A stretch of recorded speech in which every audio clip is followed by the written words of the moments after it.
The Book of Ezra, The Return from Exile, Chapter 1, The Decree of Cyrus, in the first year of Cyrus, king of Persia. In order to fulfill the word of the Lord spoken by Jeremiah, the Lord stirred up the spirit of Cyrus, king of Persia, to issue a proclamation throughout the entire kingdom, both by word of mouth and in writing. Thus says Cyrus, king of Persia, all the kingdoms of the earth, the Lord, the God of heaven, has given to me, and he has charged me to build him a house in Jerusalem, which is in Judah. Those among you who belong to any part of his people, may their God be with them. Let them go up to Jerusalem and Judah to build the house of the Lord, the God of Israel, that is, the God who is in Jerusalem. Let all those who have survived in whatever place they may have lived, he assisted by the people of the place with silver, gold goods, and livestock, together with voluntary offerings for the house of God in Jerusalem. Then the heads of ancestral houses of Judah and Benjamin, and the priests and Levites, everyone that is, whose spirit has been stirred up by God, prepared to go up to build the house of the Lord in Jerusalem. All their neighbors gave them help in every way, with silver, gold, goods, livestock, and many precious gifts, besides all their voluntary offerings. King Cyrus too had the vessels of the house of the Lord brought forth that Nebuchadnezzar had taken from Jerusalem and placed in the house of his God. Cyrus, king of Persia, had them brought forth by the treasurer Mithridath, who counted them out to Sheshbazzar, prince of Judah. This was the inventory: baskets of goldware 30, baskets of silverware 1,029, golden bowls 30, silver bowls 410, other vessels 1,000. Total of the gold and silver vessels 5,500. All these Sheshbazzar took with him when the exiles were brought from Babylon to Jerusalem. Chapter 2. A census of returned exiles. Ezra chapter 2. Okay.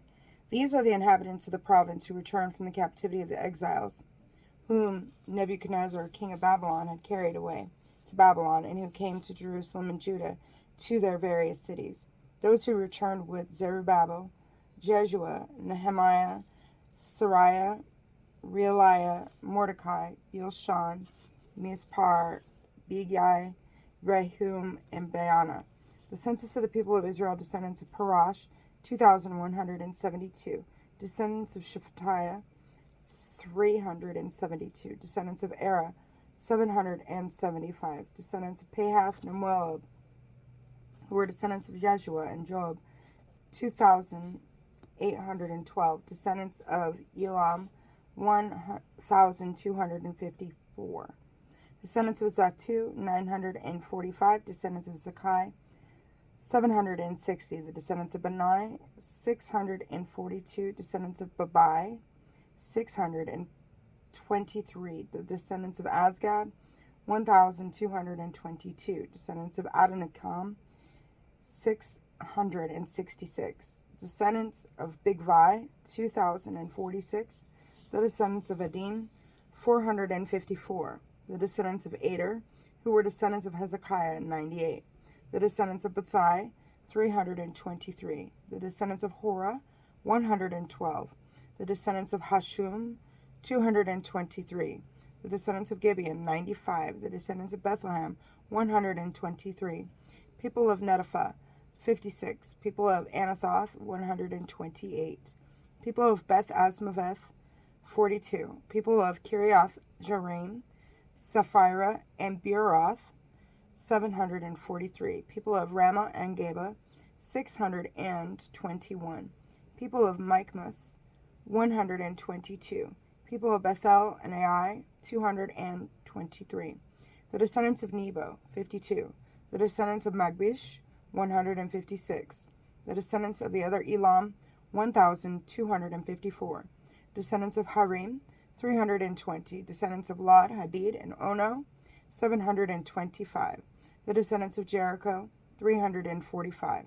The descendants of Saniah,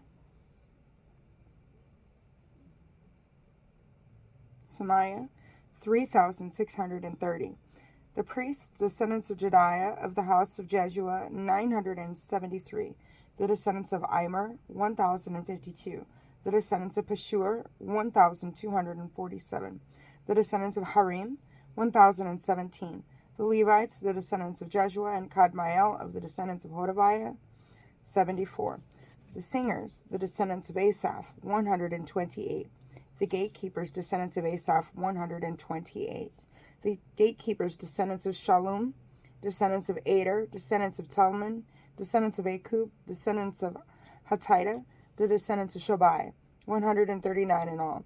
The temple servants, descendants of Zibha, the descendants of Hasufa, the descendants of Tabaoth, the descendants of Kuros, the descendants of Siaha, the descendants of Padon, the descendants of Lebanah, the descendants of Hagabah, the descendants of Akub, the descendants of Hagab, the descendants of Shamlai, the descendants of Hanan, the descendants of Gedel, the descendants of Gehar, descendants of Reah, the descendants of Rezin, the descendants of Nakoda, descendants of Gazam, descendants of Uzzah, descendants of Paseah, descendants of Besai, descendants of Asna, descendants of the Meunites, the descendants of the Nephusites, the descendants of Bakbuk, descendants of Hakufa, the descendants of Harhur, descendants of Basluth, the descendants of Mahida, descendants of Harsha, descendants of Barkos, descendants of Sisera, descendants of Tema, descendants of Nasiah, the descendants of Hatifa, the descendants of Solomon's servants, descendants of Sotai, descendants of Hasophereth, the descendants of Peruda, descendants of Jaila, descendants of Darkon, descendants of Gedel, descendants of Shephatiah, the descendants of Hittil, the descendants of Poshereth, Hasabaim, descendants of Amai, the descendants of Solomon's servants was 392. The total of the temple servants together with the descendants of Solomon's servants was 392. The following who returned from Timlah, Tiharsha, Sherab, Aden, and Emer were unable to prove that their ancestral houses and the descent was Israelite. Descendants of Delilah, descendants of Tobiah, descendants of Nakoda, 652. Also of the priests, descendants of Habiah, descendants of Hakoz, descendants of Barzillai. He had married one of the daughters of Barzillai the Gileadite and was named after him. These searched their family records, but their names could not be found there, and they were excluded from the priesthood. The governor ordered them not to partake of the most holy foods until there should be a priest to consult the Urim and Thummim. The entire assembly taken together came to 42,360, not counting their male and female servants, who numbered 7,337. They also had 200 male and female singers. Their horses numbered 736, their mules 245, their camels 435, their donkeys 6,720. When they arrived at the house of the Lord in Jerusalem, some of the heads of the son of Shealtiel and Jeshua son of Jozadak began again to build the house of God in Jerusalem, with the prophets of God giving them support at that time. Tattenai, governor of west of Euphrates, came to them along with Shethar-bozenai and their fellow officials and asked them, "Who issued the decree for you to build this house and complete this edifice? What are the names of the men who are building this structure?" But the eye of their God was upon the elders of the Jews, and they were not delayed during the time. A report went to Darius, and a written order came back concerning this matter. A copy of the letter which Tattenai, governor of west of Euphrates, along with Shethar-bozenai and their fellow officials from west of the Euphrates, sent to King Darius. They sent him a report in which was written the following.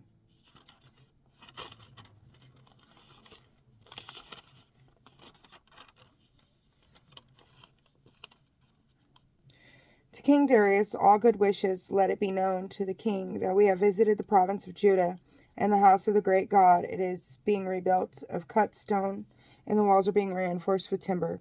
The work is being carried out diligently, prospering under their hands. We then questioned the elders, addressing to them the following words. Who issued the decree for you to build this house and complete this edifice? We are also asked them their names in order to give you a list of the men who are their leaders. This was their answer to us. We are the servants of the God of heaven and earth, and we are rebuilding the house built here many years ago. which a great king of Israel built and completed, but because our ancestors provoked the wrath of the God of heaven, he delivered them into the power of the Chaldean, Nebuchadnezzar, king of Babylon, who destroyed this house and exiled the people to Babylon. However, in the first year of Cyrus, king of Babylon, King Cyrus issued a decree for the rebuilding of this house of God. Moreover, the gold and silver vessels of the house of God, which Nebuchadnezzar had taken from the temple in Jerusalem and carried it off to the temple in Babylon, King Cyrus ordered to be removed from the temple in Babylon, and they were given to a certain Sheshbazzar, whom he named governor. He commanded him, take these vessels and deposit them in the temple of Jerusalem, and let the house of God be rebuilt on its former site. Then this same Sheshbazzar came and laid the foundations of the house of God in Jerusalem. Since that time to the present, the building has been going on and is not yet completed. Now, if it please the king, let a search be made in the royal archives of Babylon to discover whether a decree really was issued by King Cyrus for the rebuilding of this house of God in Jerusalem, and may the king's decision in this matter be communicated to us. God bless you.